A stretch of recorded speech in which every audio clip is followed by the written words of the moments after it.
but ultimately how you think this plays into the Fed factor next week. When you take a look at this print, clearly we did see a bit of maybe of an acceleration when you compare that month-over-month reading to what we saw last week, but very much in line with these expectations. Well, I think there's a bit of good news and a little bit of bad news. The good news is that we have an environment in which we're not seeing any acceleration in inflation. If you look at the core print, 0.3% in line with expectations, in line with the last few months. Yes, it is a little bit hotter than the Fed would desire, but you're seeing that inflation on a year-over-year basis is still moving closer to the 2% target. So that is encouraging. The bad news is that there is indeed some stickiness in the underlying inflation dynamics. You're seeing core goods prices rising. This is something that we have to be a little bit careful of, especially as we look out on the horizon with the potential for tariffs that could be inflationary. Overall, though, shelter cost inflating a little bit less than expected. That's an encouraging sign as we're seeing housing price inflation start to moderate and help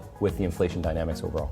So it sounds like this is almost green light here for the Fed to cut by 25 next week. Well, perhaps green light, but I would be very careful with market pricing right now. Markets are very certain that the Fed is going to proceed with a 25 basis point rate cut next week.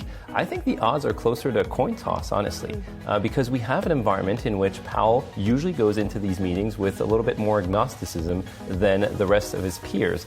And you've heard that he's talked about the economy performing better than anticipated, that inflation is somewhat hotter than expected. And yes, disinflationary momentum is still in place, but I think the Fed is going to want to be cautious